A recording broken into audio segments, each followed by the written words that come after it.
என்னை உங்களுக்கு பிடிக்கும், உங்களையும் எனக்கு பிடிக்கும்.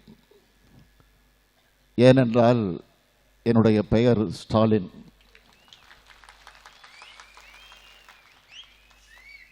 இதைவிட நம்முடைய அன்புக்கு நட்புக்கு வேறு காரணம் தேவையில்லை. தலைவர் கலைஞர் அவர்கள் தன்னுடைய பிள்ளைகளுக்கு பெயர் சூட்டுகிற நேரத்தில் மூத்த மகனுக்கு அவருடைய தந்தை, என்னுடைய தாத்தா முத்துவேலர், அவருடைய நினைவாக முத்து என்று பெயர் சூட்டினார் என்னுடைய மூத்த அண்ணனுக்கு. அடுத்து இரண்டாவது மகன் பட்டுக்கோட்டை அழகிரிசாமி தான் என்னுடைய பேச்சாற்றலுக்கு அவர் உந்துகோலாக இருந்திருக்கிறார் என்கிற அந்த நினைவோடு தன்னுடைய இரண்டாவது மகன் என்னுடைய அண்ணன் அழகிரி அவர்களுக்கு அழகிரி என்று பெயர் சூட்டினார். அதேபோல் மூன்றாவதாக பிறந்த எனக்கு கம்யூனிச கொள்கையில் தலைவர் கலைஞர் அவர்களுக்கு தீராத ஆசை, தீராத காதல். ஆக அந்த நிலையில் நான் பிறக்கின்ற நேரத்தில் ரஷ்ய அதிபராக விளங்கிய ஸ்டாலின் மறைவு செய்தி கேட்டு அதற்காக நடைபெற்றுக் கொண்டிருக்கக்கூடிய இரங்கற் கூட்டத்திலேயே அறிவித்தார், எனக்கு ஒரு மகன் பிறந்திருக்கிறான், ஸ்டாலின் இரங்கற் கூட்டம் நடக்கிறது, எனவே அவருடைய நினைவாக மூன்றாவது மகனுக்கு ஸ்டாலின் என்று பெயர் சூட்டுகிறேன் என்று பெயர் சூட்டி கம்யூனிச கொள்கைக்கு எந்த அளவிற்கு நான் உந்தப்பட்டிருக்கிறேன் என்பதை மக்களுக்கு அடையாளம் காட்டினார். இந்த பெயர் வைத்த காரணத்தால் நான் பல சங்கடங்களை சிறுபிராயத்திலே சந்தித்ததுண்டு, இப்போதல்ல. என்ன அந்த சிரமம் என்று கேட்டால், என்னையும் என்னுடைய தங்கை தமிழ்ச்செல்வி செல்வி இரண்டு பேரையும்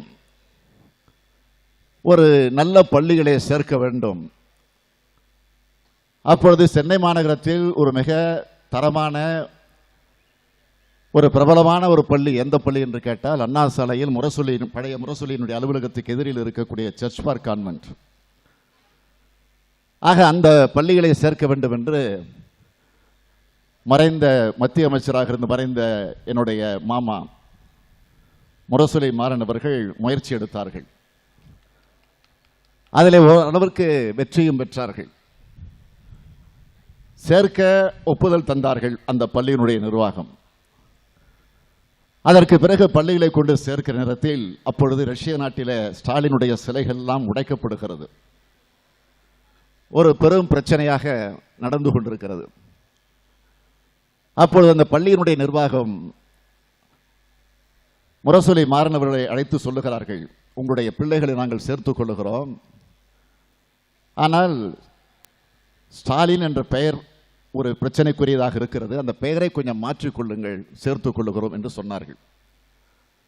உடனே முரசொலி மாறன் அவர்கள், இதை நான் முடிவெடுக்க முடியாது, எங்களுடைய தலைவர் கலைஞர் தான் முடிவெடுக்க வேண்டும் என்று தலைவர் கலைஞரிடத்தில் வந்து இந்த பிரச்சனையை சொன்னபோது தலைவர் ஒரே வரியில் சொன்னார், நான் பள்ளியை மாற்றினாலும் மாற்றுவேனே தவிர என் மகன் பெயரை நிச்சயமாக மாற்ற மாட்டேன் என்று சொன்னார்.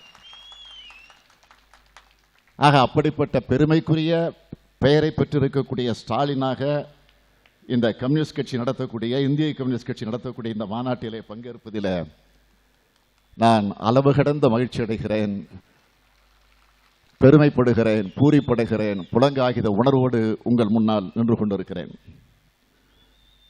திராவிட இயக்கம் தோன்றியிருக்காவிட்டால் தலைவர் கலைஞர் அவர்கள் கம்யூனிஸ்ட் இயக்கத்தில் இருந்திருப்பார். தந்தை பெரியார் அவர்களை தலைவர் கலைஞர் அவர்கள் சந்திக்காமல் இருந்திருந்தால் நிச்சயமாக அவர் கம்யூனிஸ்ட் கட்சியில் தான் இருந்திருப்பார் என்று அவரே பல முறை சொல்லி இருக்கிறார். திராவிட இயக்கத்திற்கும் கம்யூனிஸ்ட் இயக்கத்திற்கும் அடிப்படை கொள்கைகளில் வேறுபாடுகளே கிடையாது. ஆனால் அதனுடைய செயல்பாடுகளில் வேறுபாடுகள் இருக்கலாம். தந்தை பெரியார் அவர்களிடம் ஒரு முறை ஒருவர் கேள்வி கேட்டார்.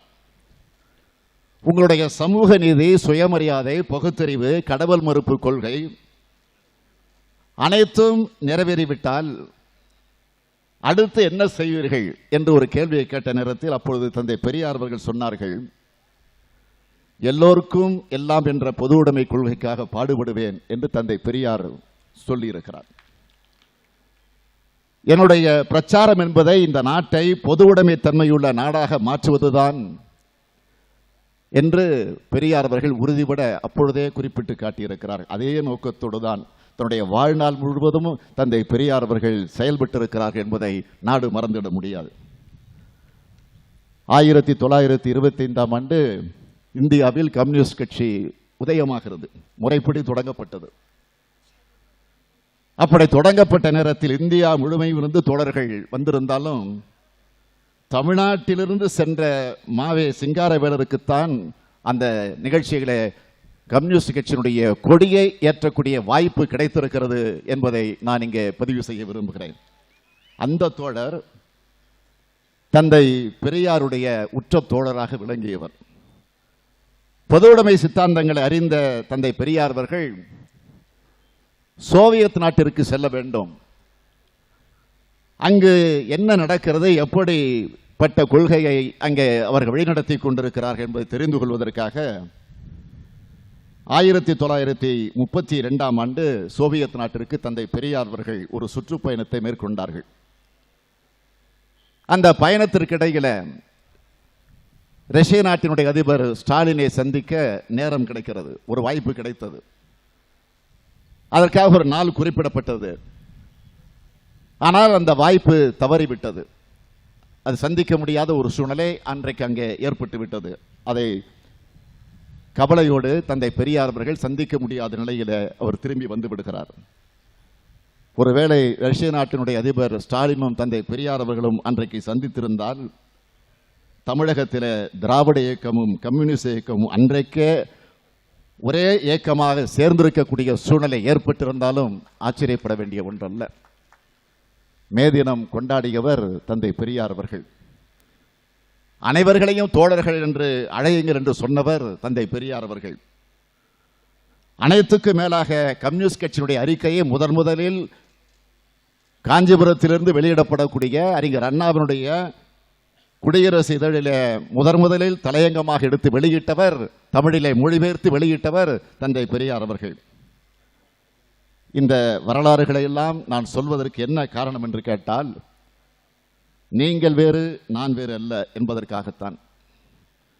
திராவிட இயக்கம் வேறு, பொதுவுடை இயக்கம் வேறல்ல என்பதை நிலைநிறுத்துவதற்காகத்தான் நான் அதை எடுத்து சொன்னேனே தவிர வேறல்ல. அந்த அடிப்படையில் தான் தலைவர் கலைஞர் அவர்களும் செயல்பட்டிருக்கிறார்கள். தன்னுடைய ஆட்சி காலத்தில் 5 முறை தமிழ்நாட்டிலே தலைவர் கலைஞர் அவர்கள் ஆட்சி பொறுப்பில் இருந்து இந்த ஆட்சியினுடைய சக்கரத்தை சுழற்றி கொண்டிருந்த நேரத்தில் அவர் கார்ப்பரேட் கம்பெனிகளுக்காக அரசாங்கத்தை நடத்தாமல் கம்யூனிஸ்ட் கட்சியினுடைய சிந்தனைகளில் அடிப்படையில் உதித்த அந்த கொள்கைகளை அடிப்படையாக வைத்து அரசாங்கத்தை நடத்தி காட்டியவர் தலைவர் கலைஞர் அவர்கள் என்பதை நாம் நன்றாக உணர்ந்து பார்த்து கொண்டிருக்கிறோம். இந்திய கம்யூனிஸ்ட் கட்சி இன்றைக்கு கூட்டணி என்றெல்லாம் இன்றைக்கு எல்லோரும் பேசினார்கள். 1971ஆம் ஆண்டு நடைபெற்ற தேர்தலில் அப்பொழுதுதான் முதலாக திராவிட முன்னேற்ற கழகத்தோடு இந்திய கம்யூனிஸ்ட் கட்சி கூட்டணி அமைத்து போட்டியிட்டது. அப்பொழுது இந்திய கம்யூனிஸ்ட் கட்சிக்கு 10 இடங்கள் ஒதுக்கி வழங்கப்பட்டது. அந்த 10 இடங்களில் 8 இடங்களில் இந்திய கம்யூனிஸ்ட் கட்சி வெற்றி பெற்றிருக்கிறது.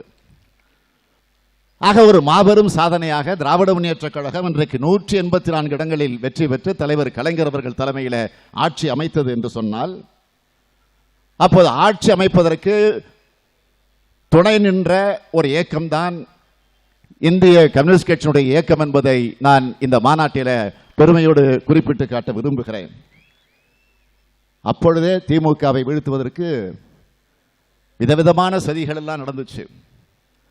திட்டமிட்டு சதிவலையை பின்னினார்கள்.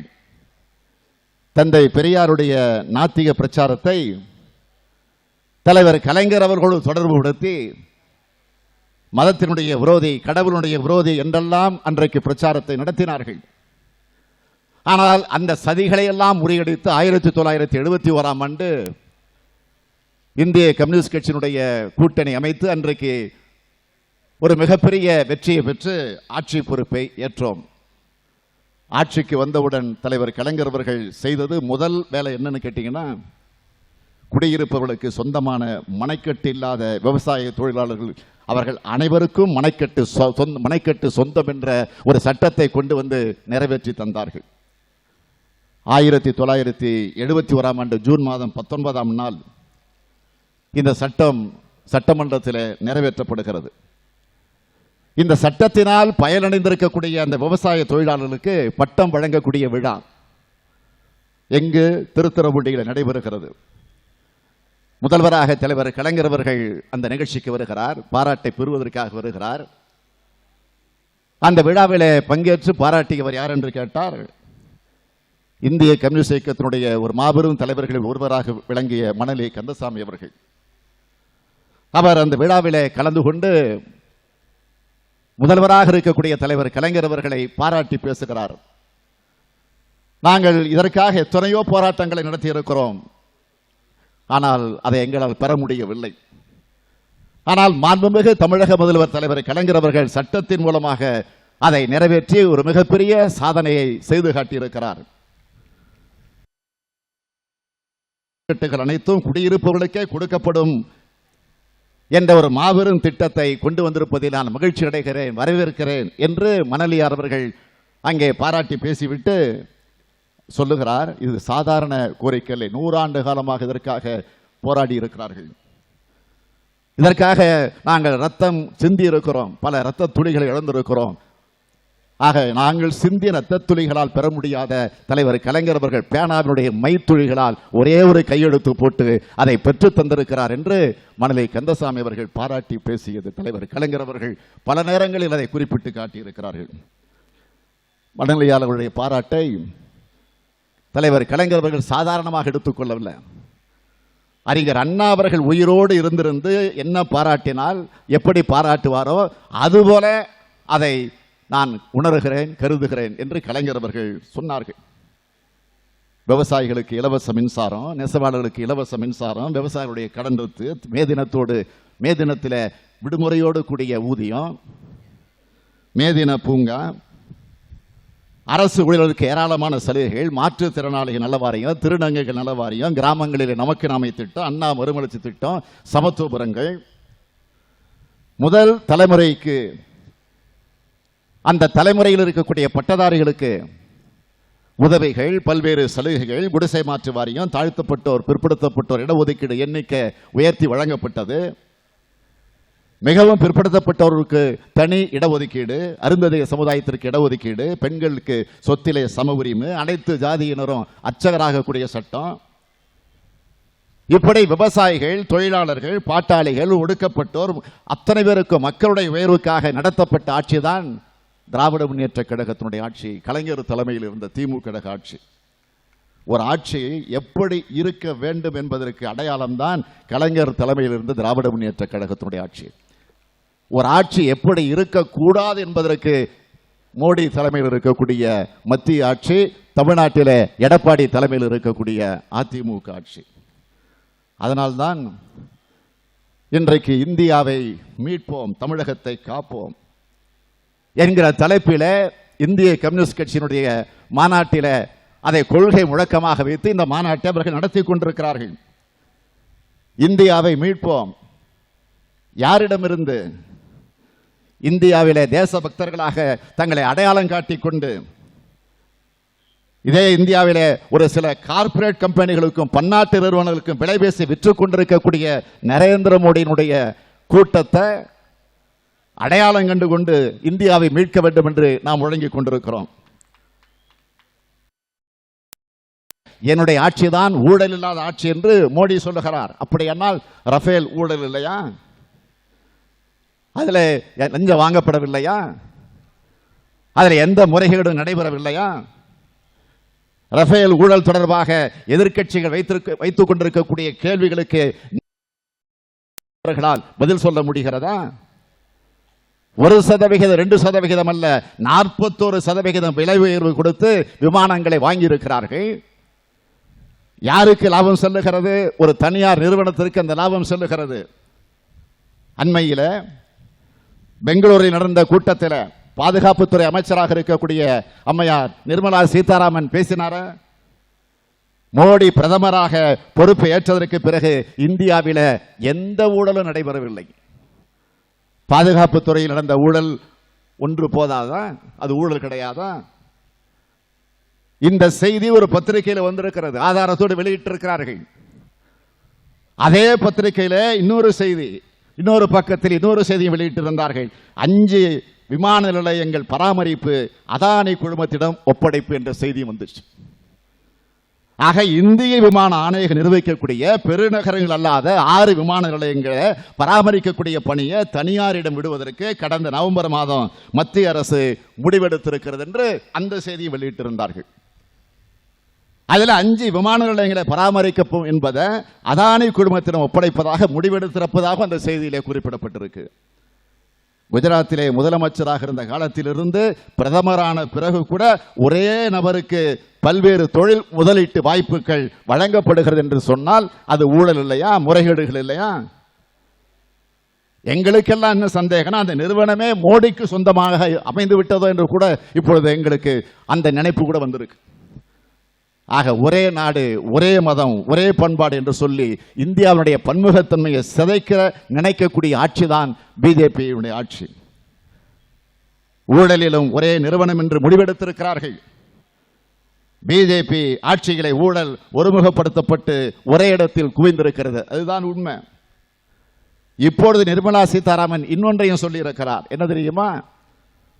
இப்பொழுது காஷ்மீரில் நடந்திருக்கக்கூடிய தாக்குதலை தவிர வேற எந்த தாக்குதலும் பாஜக ஆட்சியில் நடைபெறவில்லை என்று ஒரு பச்சை பொய்யை சொல்லியிருக்கிறார். அந்த பச்சை பொய்யை சொல்லி இருக்கக்கூடிய நிர்மலா சீதாராமனுடைய கவனத்திற்கு நான் கொண்டு வருகிறேன். 2014ஆம் ஆண்டு உரியில ராணுவ முகாம் மீது தீவிரவாதிகள் நடத்திய தாக்குதலில் 9 ராணுவ வீரர்கள் பலியாகி இருக்கிறார்கள். 2016ஆம் ஆண்டு பாமேபேரில் நடந்த தாக்குதலில் சிஆர்பிஎஃப் 2 வீரர்கள் மாண்டு போயிருக்கிறார்கள். அதே 2016ஆம் ஆண்டு ஜம்மு ராணுவ முகாமில் நடத்தப்பட்ட தாக்குதலில் 7 பேர் பலியாகி இருக்கிறார்கள். இப்பொழுது 44 பேர் பலியாகி இருக்கிறார்கள். அதில் 2 பேர் நம்முடைய தமிழகத்தை சார்ந்திருக்கக்கூடியவர்கள். அரியலூர் பகுதி தூத்துக்குடியில் இருக்கக்கூடிய ஒரு கிராமத்திலே பிறந்த ஒருவர். ஆக அந்த 2 ஊருக்கும் சென்று அந்த 2 குடும்பத்திற்கும் நேற்றைக்கு சென்று நான் ஆறுதல் சொல்லிவிட்டு தான் வந்திருக்கிறேன். ஆக இத்தனை தாக்குதல்கள் நடந்திருக்கிறது. இதையெல்லாம் மூடி மறைத்து ஒரு அப்பட்டமான பொய்ய, அதுவும் பாதுகாப்புத்துறை அமைச்சர் பொறுப்பை ஏற்றுக் கொண்டிருக்கக்கூடிய அம்மையார் நிர்மலா சீதாராமன் சொல்லுகிறார் என்று சொன்னால் எதை காட்டுகிறது? ஆகவே நான் திரும்ப திரும்ப சொல்லுகிறேன், இன்றைக்கு இந்தியாவில் நடந்து கொண்டிருக்கக்கூடிய கார்ப்பரேட் ஆட்சி, கார்ப்பரேட்டுகளால் நடத்தப்படக்கூடிய ஆட்சி, இந்த ஆட்சி தொடர்ந்தால் விவசாயிகள் தற்கொலை செய்து கொண்டுதான் மாண்டு போவார்கள். இந்த ஆட்சி தொடர்ந்தால் நெசவாளர்கள் கஞ்சி தொட்டிகளை திறக்கத்தான் செய்வார்கள். இந்த ஆட்சி தொடர்ந்தால் இந்த நாட்டில் இருக்கக்கூடிய படித்த இளைஞர்களுக்கு வேலை வாய்ப்பு கிடைக்க வாய்ப்பில்லாமல் தான் போகும். இந்த ஆட்சி தொடர்ந்தால் ஒரு அனிதாக்கள் அல்ல, தொடர்ந்து அனிதாக்கள் தற்கொலை செய்யக்கூடிய ஒரு சூழ்நிலை உருவாகும். இந்த ஆட்சி தொடர்ந்தால் மாநிலத்திற்கு முறையோடு உரிமையோடு வந்து சேர வேண்டிய நிதியும் வந்து சேர வாய்ப்பில்லாது. ஆக மொத்தத்தில் பிஜேபி ஆட்சி என்பது ஒரு ஆபத்தான ஆட்சி. அதை வீழ்த்துவதற்குத்தான் இன்றைக்கு நாம் ஒன்று சேர்ந்திருக்கிறோம். இந்த பாசிச பிஜேபி ஆட்சிக்கு அடிமை சேவகம் செய்து அதற்கான கூலிய, இந்த பிஜேபி ஆட்சிக்கு அடிமை சேவகம் செய்து அதற்கான கூலிய நம்முடைய தமிழக அரசாங்கத்தில் இருக்கக்கூடிய கஜானாவில் இருந்து கொள்ளையடித்துக் கொண்டிருக்கக்கூடிய ஒரு கொடிய ஆட்சி தான் எடப்பாடி தலைமையில் இருக்கக்கூடிய இந்த அதிமுக ஆட்சி. எடப்பாடி கூட்டம் என்பது அது ஒரு கட்சி அல்ல. மறைந்த எம்ஜிஆர் ஆரம்பித்த கட்சியை ஜெயலலிதா கைப்பற்றினார். ஜெயலலிதாவை பகடக்காயாக வைத்துக் கொண்டு சசிகலா கூட்டம் கைப்பற்றியது, கொள்ளையடிச்சது. இப்போது எடப்பாடி ஓபிஎஸ் சேர்ந்து கொண்டு கைப்பற்றி இருக்கிறார்கள். இதுதான் தவறு, வேற அல்ல. ஆக இது எம்ஜிஆர் ஆரம்பித்த அதிமுக அல்ல. ஜெயலலிதா வைத்திருந்த அம்மா அதிமுக, இப்போது இது அடியால் அதிமுக. தங்கள் பதவியை காக்க எதுவும் செய்வார்கள், எதையும் செய்வார்கள். எதையும் செய்வார்கள் என்றால் கொலை கூட செய்வார்கள். அதுதான் குடநாட்டில் நடந்திருக்கு. ஆக 5 பேர். கொடநாடு என்பது என்ன?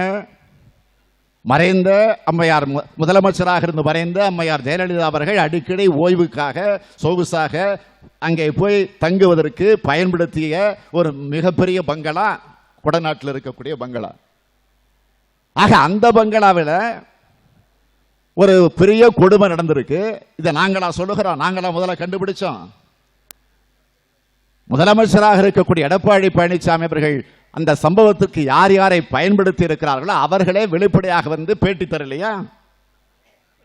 ஏற்கனவே இது சம்பந்தமாக அவர்களை கைது செஞ்சு வழக்கு போட்டு ஜாமீனில் இருக்கக்கூடியவர்கள் அவர்கள் வெளியிலே வந்து இந்த செய்தியை வெளிப்படையாக சொல்லுகிறார்கள். ஆக ஒரு கொலைக்கு காரணமாக எத்தனையோ முதலமைச்சர்களை நாம் பார்த்திருக்கிறோம். தவறு செஞ்சிருக்கக்கூடிய முதலமைச்சரை பார்த்திருக்கிறோம், லஞ்சம் வாங்கிய முதலமைச்சர்களை பார்த்திருக்கிறோம், ஊழல் செஞ்சிருக்கக்கூடிய முதலமைச்சர்களை பார்த்திருக்கிறோம். அதுக்காக உச்சநீதிமன்றம் வரைக்கும் சென்று தீர்ப்பு வந்து தண்டனை பெற்றிருக்கக்கூடிய முதலமைச்சர்களையும் பார்த்திருக்கிறோம். அதற்கு உதாரணம் மறைந்த அம்மையார் ஜெயலலிதா அவர்கள். ஆக இப்படிப்பட்ட நிலையிலே பல மாநில முதலமைச்சர்களை எல்லாம் பார்த்திருக்கிறோம். ஆனா ஒரு கொலை குற்றவாளியாக இருக்கக்கூடிய ஒரு முதலமைச்சரை இன்றைக்கு இந்த தமிழ்நாடு பார்த்து கொண்டிருக்கிறது. இதுதான் அவருக்கு வெட்கமா இல்லையோ நமக்கு தெரியல, ஆனால் நாம் வெட்கப்படுகிறோம், வேதனைப்படுகிறோம். ஆகவே இந்த கபலிகர கும்பலிடத்திலிருந்து இந்த தமிழகத்தை காக்க வேண்டும் என்று சொன்னால், ஏற்கனவே அமித்ஷாவிடத்தில் அடகு வச்சுட்டாங்க. ஆக அதை தமிழ்நாட்டை நாம் காப்பாற்ற வேண்டும் என்று சொன்னால் நமக்கு 2 பணிகள் இருக்கிறது. 2 பணிகள் தான். அந்த 2 பணிகளை 2 வரிகள் இந்த மாநாட்டில் சொல்லிட்டீங்க. அதுதான் இந்தியாவை மீட்போம், தமிழகத்தை காப்போம், உறுதி எடுப்போம்.